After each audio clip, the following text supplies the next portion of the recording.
세상의 변화를 알아가는 즐거움, 투자로 인생을 바꾸는 사람들, YG클럽. 지금 고정 댓글을 확인하세요. 그리고 또 하나가 사실 그 전기차 이것도 시장 상황에 따라 달라지긴 한데 특히 가격이 좀 민감하지 않습니까? 네. 비싼 거니까.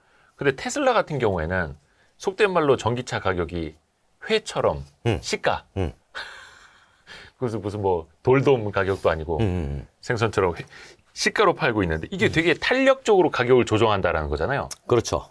그게 기존의 완성차 업체들에게선 되게 보기 어려웠던, 볼 수 없었던 장면인데 테슬라는 어떻게 그렇게 계속 올렸다 내렸다 이게 어떻게 가능할까요? 여러 가지 이유가 있는데요. 네. 기존의 자동차 회사는 과거에 그런 걸 몇 번 해봤어요. 해보긴 해봤어요. 그렇지. 옛날에 이제 소형차 가지고 또는 뭐 중대형차 가지고 그렇잖아요. 할인하면 팔린다. 그럼 이제 할인이잖아요. 비슷한 개념이에요. 결국 뭐 도찐개찐이긴 네, 한데. 비슷한 개념이에요. 네. 근데 이제 어떤 게 있었냐면 막상 팔아보니까 예. 그때 이 제품이 잘 나가긴 하더라. 그런데 브랜드 가치가 망가지더라. 그리고 이 차가 판매가 됨으로써 그 이미 먼저 판매됐던 시장에서 이게 중고로 흘러나올 거 아니에요. 네. 그 중고차 가치가 하락하더라. 그쵸. 그래서 이미 먼저 산 사람들이 갖은 불만을 제기하면서 브랜드 가치만 떨어지더라. 네네네. 그래서 이런 전략을 잘 쓰지 않아요, 이제는. 물론 지금도 할인이라는 게 바로 그 흔적이긴 한데. 네. 근데 이제 테슬라 같은 경우는 이런 거를 신경 안 쓰고 한 거예요. 네네. 이런 건 신경 안 쓰고 공장에서 계속 제품이 만들어지니까 이게 안 나가면 쌓일 거 아니겠습니까? 네. 그러니까 이 쌓이는 재고보다는 무조건 내다 파는 게 우선이다. 네네네. 라고 해서 내다 팔게 됐고 그게 우리가 흔히 얘기하는 이제 시가라고 하는 요 표현으로 이제 가격이 들쭉날쭉하게 됐던 거죠. 그래서 그 떨어질 때에 이 테슬라 제품을 산 소비자들은 엄청 만족해 합니다. 근데 그분들은 네. 똑같이 나중에 중고차를 팔 때 그만큼 가치가 하락이 돼요. 그리고 앞서서 높은 가격으로 샀던 분들은 그 당시에 테슬라에 대한 불만들이 대단히 성토가 됐었어요. 이럴 거면 내가 왜 샀냐. 그러니까 일장일단이 있는 겁니다. 그래서 재고가 쌓이면 밀어내는 건 제조업의 숙명이에요. 그쵸. 네. 이건 테슬라만 그런 게 아니라. 그래서 이제 이런 얘기 했잖아요. 폭스바겐에서. 네. 폭스바겐이라고 재고가 안 쌓였겠습니까? ID3, ID4 쌓였겠죠? 네. 근데 폭스바겐도 얼마나 유혹을 느끼겠어요. 할인하면 그쵸. 확 나가는데. 근데 이미 산 사람들은 폭스바겐이라는 브랜드에 대해서 실망하죠. 그래서 폭스바겐은 참은 거예요. 유럽에서. 예. 대신 생산을 줄인 거죠. 감산으로. 네. 그것도 어떻게 보면 이제 전략의 차이일 수도 있는데 중요한 거는 브랜드와 기존 소비자들에 대한, 물론 이제 반대로 자동차 가격을 올리면 또 기존 소비자는 좋아지는 거죠. 그렇죠. 네. 잔존 가치가 올라가니까. 혹시 또 그런 질문도 아마 많이 받아보셨을 텐데 상대적으로 외제차 브랜드는 할인을 더 많이 해주지 않습니까? 네. 물론 이제 차값에 따라 달라지겠습니다만 최소한 한 1,000만 원 정도는 거의 당연히 할인을 받아야 된다, 이런 국룰도 있고요. 근데 국산차는 별로 그런 할인이 많지는 않습니다. 왜 그런 차이가 많이 나는 걸까요? 특히 외산차 왜 이렇게 할인이 많이 가능한 거예요? 외산차가 할인이 많이 가능하다기보다 네. 가격 전략을 그렇게 쓰는 거죠. 그러니까 이제 높이 잡아놓고. 그럼 제가 물어볼게요. 네. 우리 이대호 편집장한테. 이건 중요한 질문입니다. 네네. 수입차는 고급차다. 외제차 이퀄 고급차. 성립합니까? 옛날에 그랬죠, 옛날에. 지금도 여전히 성립해요. 그래요? 소비자들 머릿속에는. 네. 물론 그 외제차가 과거처럼 무조건 다 외제차가 아니라 좀 특정 브랜드의 한정이 그렇겠죠. 된 것만 다른 거지. 네네. 외제차는 비싸다. 그런 인식이 있으니까 수입 브랜드는 어떻게 해요? 외제차는 비싸니까 내가 가격을 조금 높게 책정해도 충분히 시장에선 받아들여. 그런 다음에 안 맥히네? 그러면 1,000만 원 깎어. 1,000만 원씩 할인을? 나 사야지. 그런 전략을 갖고 하고 있는 거고요. 국산차 같은 경우에는 기본적으로 국산차의 경쟁들이 치열하다 보니까 가격 경쟁이 워낙 치열해요. 네네네. 그러다 보니까 가격을 경쟁사 대비 뭐 1,000만 원 높여가지고 판다? 네. 그럼 바로 영향이 와요. 수요가 바로 저쪽으로 넘어갑니다. 그러니까 이 가격을 함부로 높이지 못하는 거죠. 최근에 그 현대기아차 가격 많이 올랐다는 얘기 많이 하잖아요. 네. 왜 이만큼 올릴 수 있었냐면 조금씩 올린 거예요. 그러니까 현대라고 하는 또는 제네시스라고 하는 브랜드에 대해서 소비자들이 고급차로 인식하고 와 만족도가 높아지더라. 그러면은 조금 올려요.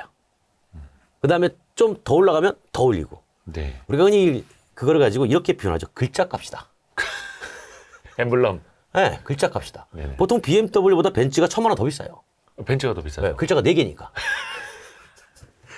이 BNZ. 예. 그렇죠. 아니 실제로 그래요. 그게 이제 브랜드 값이. 더 길구나. 메르세데스 벤츠. 그건 빼야지. 예. 빼고. 응? 그렇게 가지고. 그래서 그 브랜드가 주는 가치를 가지고 네. 경쟁 브랜드와 나는 차이가 있어. 이렇게 어필을 하는 거죠. 그게 전략이다. 네. 그게 또 소비자들한테 어떻게 보면 이제 통하니까. 그러니까 소비자들이 살 자동차를 살 때 제품을 사는 것도 있지만 브랜드를 사는 경우도 많아요. 그렇죠. 엄밀하게 보면 제품을 사는 거지만 이면을 파고들면 네. 브랜드를 사는 거죠. 여기서 그러면 돌발 질문. 네. 벤츠, BMW, 뭐 아우디, 뭐 독삼사 있고 또 뭐 제네시스도 그 밑에 좀 있긴 한데 가격 차이가 조금씩 그래서 나죠. 네. 벤츠, BMW, 뭐 아우디 뭐 이런 순으로 그 브랜드 가치를 놓고 보면 어느 정도로 비교해 볼 수 있을까요? 그거를 정확히 뭐 숫자적으로 네. 딱딱 비교할 수는 그 없죠. 주관적인 걸 듣고 싶은 거죠. 네, 근데 이제 이렇게 보는 거죠. 시장에서 분류하는 건 네. 일단은 벤츠를 제일 위에 놓고 네. 그 다음에 라이벌 슈퍼카 제외. 슈퍼카 그렇죠. 제외. 라이벌인데 살짝 아래 있는 게 BMW고 네. 그 밑에 있는 게 아우디고 아우디. 네. 그 다음에 렉서스 같은 경우에는 아하. 독일차의 경쟁에서 조금 옆에서 예. BMW 정도와 다른 시스템으로 좀 경쟁하는 측면이 있고 네네네. 여기에 이제 제네시스가 들어간 거잖아요. 네. 제네시스가 상당히 벤츠와 BMW 시장을 나름대로 갖고 왔죠. 우리나라에서는. 네네네. 근데 어디쯤이야, 제네시스는? 그 가치 있어요. 그 동네에. 제가 볼 때는. 그 동네. 네, 동네. 근데 이제 여기서는 이제 그 단순히 브랜드만 가지고 얘기하는 게 아니라 이런 것도 있겠죠. 뭐냐면 국산이라는 거. 네. 그래서 서비스가 문제가 없다라는 거. 그러니까 이런 것들도 다 가만히 되는 거죠. 그러면 벤츠를 100으로 놨을 땐 한 1,000만 원 정도가 이제 BMW 좀 싸다고 했으니 뭐 한 90? 그래서 뭐 우리 이런 얘기 그냥 자동차 업계에서 흔하게 얘기합니다. 네. 렉서스가 잘 되는 나라 5년 뒤에 가면 BMW가 판을 치고 있고 BMW 잘 되는 나라 5년 뒤에 가보면 벤츠가 S클래스 다 팔고 있다고. 이게 올라간다는 거죠? 그렇죠. 올라가는 거예요. 네. 근데 그게 은근히 맞더라고요. 어느 나라를 가봐도 비슷해요. 그러니까 우리나라도 BMW가 7 시리즈가 잘 팔리는 건 아니에요. 5 시리즈가 잘 팔리죠. 5시리즈가 잘 팔리죠. 그럼 5 시리즈 많이 타고 그다음에 어디 가냐? S클래스 넘어가는 거예요. 그럼 S클래스 다 타고 네. 넘어가야 되잖아요. 예. 그 넘어갈 수 있는 게 뭐가 있어요? 슈퍼카밖에 없잖아. 네네네. 뭐 롤스로이스 갭이 너무 커요. 그렇죠, 그렇죠. 그래서 옛날에 벤츠 위에 마이바흐라고 있었지 않습니까? 네. 그래서 마이바흐를 벤츠가 해보니까 이게 S클래스 다음에 넘어오라는 건데 못 넘어와요. 더 크죠, 갭이. 너무 커서. 네. 그래서 마이바흐를 그냥 내린 거죠. S클래스 마이바흐로 그냥. 그쵸. 예전에 10여 년 전만 하더라도 마이바흐는 그냥 10억 이랬었는데 지금은 마이바흐도 2억 원대가 좀 나오죠. 그러니까 그러니까 이제 계단에 하나의 단이 있잖아요. 그 단을 줄인 거죠. 그래서 저는 왜 이렇게 마이바흐가 많이 보이나 했는데 가격 정책 영향도 좀 있는 거네. 그리고 소장님 보시기에 제네시스는 가격으로 봤을 때는 벤츠의 한 70% 정도 되네? 지금 80%? 꽤 될걸요? 제가 뭐 가격까지는 정확히 뭐 못 봤습니다만. 그 정도 가격 정책이 괜찮다고 보세요? 그러니까 타당하다? 합리적이다? 제네시스가 안 싸요. 안 싸죠. 네. 근데 벤츠, BMW 근데 이런 거죠. 여기서 그 결론은 어떻게 나냐면 네. 그래서 가격이 그렇게 벤츠랑 붙여놨는데 예. 안 팔려? 잘 팔리네? 팔리죠. 그러면 그 가격은 맞는 거예요. 결국 자동차 회사는 제조물을 만들어서 누군가한테 판매를 하는 그런 숙명을 갖고 있잖아요. 예. 그러니까 시장에서 잘 팔리면 성공한 거예요. 인정받은 거고. 네. 우리가 아무리 여기서 뭐 제품이 어떻고 막 분석을 해도 네. 막상 시장에서 소비자가 잘 산다. 아무 소용없는 겁니다. 그러네요. 물론 차종마다 다르긴 하겠습니다만 최소 7, 80%에서 거의 90%에 육박하는 어떤 그 동종 세그먼트의 차량들이 또 제네시스 가격이 그렇게 되고요. 이거 가격 가지고 얘기하는 게 참 재밌네. 왜냐면 이게 되게 현실적인 거잖아요. 예. 시가로 또 바뀌고 하니까. 다음에 차 살 때 마음에 정한 차 있을 거 아니에요. 네네네. 그거 1,000만 원 깎아드릴게. 딜러도 하세요? 아니 그 옆에 경쟁 모델로. 아. 이렇게 하면 어떻게 돼요? 마음이 움직인다. 흔들리죠. 그렇죠. 흔들리죠. 가격이 그렇게 무서운 거예요. 아, 맞습니다. 앞으로 전반적으로 이제 전기차 가격은 떨어질 내려올 거예요. 수밖에 없을까요? 떨어져야 돼 무조건. 떨어지지 않으면은 자동차 회사가 생존하기 어려운 구조예요. 그러면 이렇게 되는 거죠. 떨어지는 게 여러 가지 방식이 있을 거예요. 예. 기본적으로 지금의 전기차 가격이 떨어지는 방식은 크게 3가지에서 노력이 이루어집니다. 네. 첫 번째는 배터리. 네. 그러니까 배터리 소재 값이나 뭐 이런 것들이죠. 그다음에 이제 뭐 패킹할 때 네. 여러 가지. 그다음에 두 번째는 생산 방식. 뭐 테슬라의 기가 캐스팅 뭐 이렇게 얘기하잖아요. 네. 그러니까 생산 방식에서 이제 공정 단순화와 이제 모듈화. 그다음에 이제 세 번째로 가는 건 시장이에요. 네. 그러니까 시장에서 우리가 이제 퍼블릭한 제품들이 네. 이제는 전기의 퍼블릭한 제품으로 넘어와야 된다. 자, 그러면 이제 제조사가 취할 수 있는 입장은 2가지가 있을 거예요. 하나는 생산 방식과 네. 하나는 이제 배터리의 값을 낮추는 건데 배터리 값은 사실은 제조사가 결정하기 애매한 부분이 있어요. 왜냐하면 배터리 셀 회사가 공급사 아닙니까? 그렇죠. 공급사가 어느 정도 가격을 정한단 말이에요. 예. 그럼 공급사는 셀 가격을 정할 때 여기 소재 공급사가 있을 거 아니에요. 그렇죠. 소재 공급사가 또 원가 반영에 올라가면 올라간 대로 또 이게 부담이 될 거고. 그렇기 때문에 제조사는 어떻게 해서든지 생산 방식을 바꾸는 것과 동시에 네. 전기차의 제품 포트폴리오를 다양화할 거예요. 그러니까 쉽게 보면 100km 가는 전기차. 네. 한 번 충전에. 네. 한 번 충전에 200km 가는 전기차. 300km 가는 거, 400km 가는 거, 500km 가는 거. 네. 그래서 100km 가는 거는 싼 거. 500km 가는 거는 비싼 거. 네. 이렇게 제품의 포트폴리오를 다양화해 주는 거예요. 왜? 어차피 충전 인프라는 늘어난다는 전제가 있으니까 충전의 횟수를 늘릴 거냐 줄일 거냐 이거에 따라 가지고 소비자가 어느 정도 경제적인 부담에 대해서 이제 본인이 판단할 수 있는 그쪽으로 가게 될 텐데 그래서 대부분 300km 미만의 전기차를 많이 쏟아낼 가능성이 많아요. 아, 그래요? 네, 그러면 가격이 떨어지게 돼 있어요. 아, 그렇죠. 당연히 싸지죠. 네, 그걸 가지고 전기차를 대중화하려고 그런 거예요. 물론 충전 인프라가 촘촘하게 생겨난다. 그러니까 같이 간다는 전제하에. 같이 간다는 전제하에. 우리가 보통 도로가 증가하면 자동차가 따라오거든요. 근데 지금 도로 증가율이 자동차 증가율을 못 따라잡기 때문에 도로가 밀리는 겁니다. 아, 그렇죠. 그러니까 지금은 인프라 즉 충전기의 증가율이 전기차의 증가율과 같이 간다라는 전제하에. 그러니까 어떤 분들은 이제 얼마 전에도 테슬라 모델 Y LFP 배터리를 단 차량이 이제 국내에 들어왔습니다만 LFP 배터리를 비롯해서 주행거리 짧은 건 우리나라에서 안 팔린다. 이거 사람들이 불안해한다. 안 살 거다라고 했는데 뚜껑을 열어보니까 그게 대표적인 거죠. 레이 EV잖아요. 예. 180km 가요. 200km도 못 가요. 예. 180km. 그러니까 한 번 충전해. 충전 인프라가 촘촘해지거나 같이 늘어나게 되면 그죠? 충전의 불편함이 어느 정도 완화되는 것이니 네. 주행거리가 짧아져도 큰 불편함을 느끼지 못할 수 있다. 이제 그렇게 보는 거죠. 저는 그래서 그 미니 쿠퍼도 전기차 나왔는데 그렇죠. 그거 원체 이제 차가 작다 보니까 배터리 많이 못 들어가고 네. 그것도 뭐 200km가 안 돼. 제가 이제 그래서 이런 얘기를 해요. 저한테 이렇게 반박하시는 분들이 있어요. 예. 이기덕 편집장님처럼. 아, 반박은 아니고 아니, 질문입니다. 질문. 근데 뭐냐면 네. 지금 내연기관 타시죠? 예. 기름 한 번 넣을 때 얼마 넣어요? 많이 들어가죠. 아니, 얼마 넣냐고. 한 번에? 보통 보통 10만 원씩. 10만 원씩 예. 많이 넣는 편이에요. 저는 5만 원씩 넣어요. 근데 보통 그렇게 한꺼번에 다 집어넣는 사람 별로 없어요. 예. 보통 가면 평균 3만 원, 5만 원 이렇게 집어넣습니다. 예, 그렇죠. 그러니까 배터리로 따지면 예. 절반만 집어넣고 다닌다는 얘기예요. 아, 충전할 때도 네. 완벽하게 다 100% 충전이 아니라 5, 60%만 충전해도 그럼요. 충분하다. 70%, 80% 해도 충분하다는 거예요. 제가 전기차 타잖아요. 참고로 저는 그 주유하는 시간이 아까워서 그렇습니다. 주유하는 아니, 시간이 그러니까 저도 전기차 타잖아요. 네. 저 가끔 한 40%로만 하고 갈 때도 있어요. 왜? 지금 내가 저기만 가면 되는데 굳이 여기에다가 충전한다고 시간을 왜 써?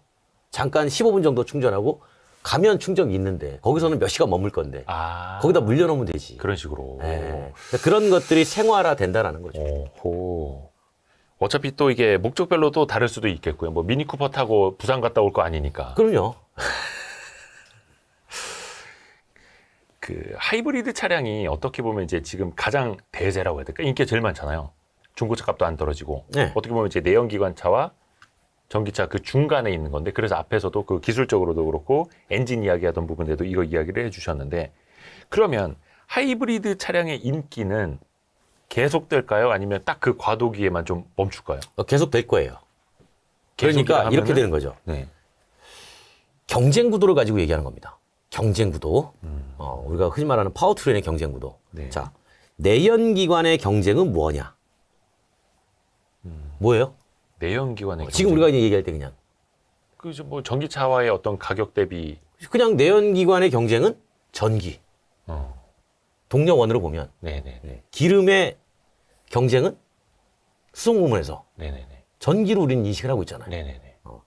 근데 하이브리드는 기름, 100% 기름에서 80% 기름으로 낮춰놓은 거란 말이에요. 그렇죠. 그러니까 이거는 지금은 친환경이지만 내연기관의 연장이 되는 거예요. 네. 그래서 하이브리드와 배터리 전기차의 경쟁 구도가 만들어지는 거예요.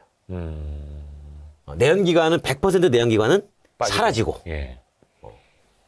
그러니까 하이브리드는 내연기관의 연장선으로서 존재를 할 수밖에 없어요. 네. 사라지진 않아요. 그러면 우리가 이런 얘기 많이 하잖아요. 야, 앞으로 30년이나 40년 뒤는 내연기관은 존재하지 않아. 근데 이렇게 하는 거죠. 30년 뒤나 40년 뒤는 하이브리드는 존재해. 그럼 그 하이브리드는 내연기관 아닌가?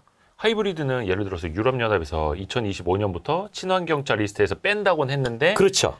내연기관차처럼 2035년부터는 팔지 마. 거긴 안 들어가요? 하이브리드 카는? 들어가죠. 그러면 35년까지밖에 못 파는 거예요? 그렇죠. 하이브리드도 지금 이 내연기관 안에 넣으려고 해요.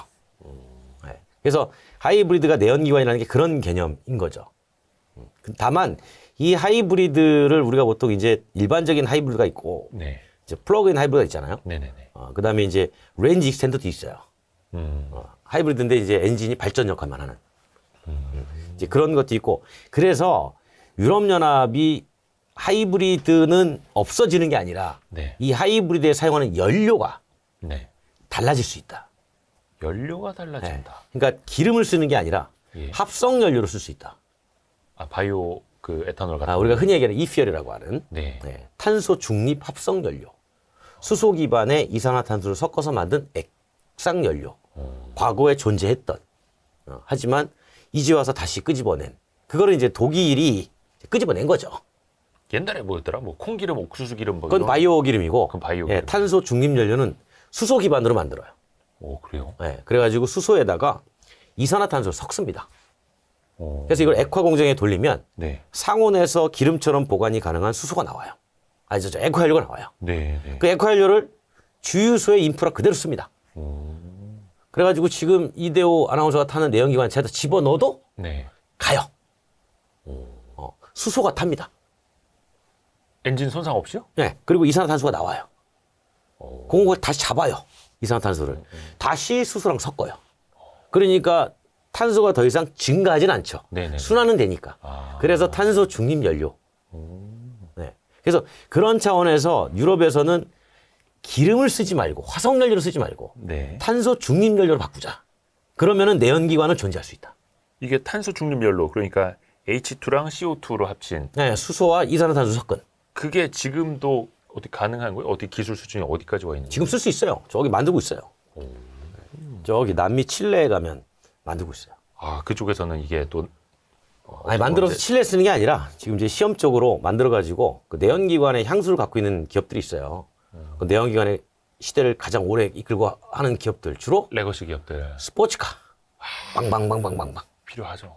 그런 회사들이 내연기관을 포기하고 싶지 않은 거죠. 그러니까 나중에 거의 다 전기차 시대가 되더라도 방금 말씀하신 그 부릉부릉에 대한 니즈는 확실히 저는 있을 거라고 보거든요. 2050년이 돼도. 맞아요. 그래서 이 합성연료의 진심인 곳이 포르쉐예요. 그죠. 포르쉐도 물론 이제 타이칸 전기차 좋습니다만 그 감성 못 따라오죠. 타이칸도 그 사운드를 방방방방 주거든요. 인공 사운드. 네, 근데 이제 이런 거죠. 인공 사운드는 방방방방 들리긴 들려요. 그런데 엔진이 떨지 않으니까 몸에 진동이 없는 거지. 아, 그렇죠. 근데 사람들은 진동과 사운드를 같이 느꼈을 때, 그래서 그걸 우퍼 단다거든요. 그렇죠. 느꼈을 때, 이 맛이지. 이 맛이지. 이제 이거를 원하니까, 자, 그러면 내연기관은 사실은 죄가 없다. 왜냐하면 내연기관은 장치일 뿐이잖아요. 예. 하드웨어. 예. 그러니까 이 공간, 이 스튜디오가 무슨 죄가 있어요. 예. 여기를 우리가 식당으로 바꾸면 식당이고, 그죠? 그렇죠. 그렇죠. 여기를 카페로 바꾸면 카페고, 네네. 지금처럼 스튜디오로 바꾸면 스튜디오고. 네. 그러니까 이 자체는 문제가 없으니 우리가 지금 쓰고 있는 화석연료가 문제지 않느냐. 그러니까 화석연료 대신 탄소 중립연료로 쓰자. 그러면 내연기관은 연장해 주겠다. 그래서 유럽연합이 받아들였어요. 네, 그래서 탄소 중립연료는 씁니다. 그러다 보니까 내연기관은 죽지 않는다. 이렇게 되는 거죠. 그게 왜 미국에서도 그런 거 있지 않습니까? 뭐 1970 몇 년 포드 막 이런 거. 네. 그런 거 뭐 나중에 막 더 비싸지고 막 이런 것처럼 네. 내연기관차를 갖고는 있어야겠네요. 그래가지고 이 내연기관의 그 합성연료의 진심인 곳이 포르쉐뿐만이 아니고 정유사들이에요. 정유사들. 그렇죠. 거기는 먹고 살아야 되니까 그걸로. 정유사들은 기존의 주유소 인프라를 가지고 있잖아요. 예. 전기차는 인프라 깔아야 되는데 여기는 이미 있는 거 아닙니까? 그러니까 이제 정유사들이 그런 주장을 해요. 새로 인프라 까는 거 돈 들어가는 거 다 계산해 보면 네. 지금 인프라 깔린 거를 가지고 합성연료로 쓰는 게 네. 더 경제적일 수 있어. 이렇게 얘기를 하기도 하죠. 아하. 야, 요거는 제가 완전 몰랐던 분야네요. 뭘 몰라요. 얘기 많이 듣는데. 그래요. 아니 이거 탄소 중립 연료 이거 네. 몰랐어요. 이퓨얼이라고 하죠. 아, 이퓨얼.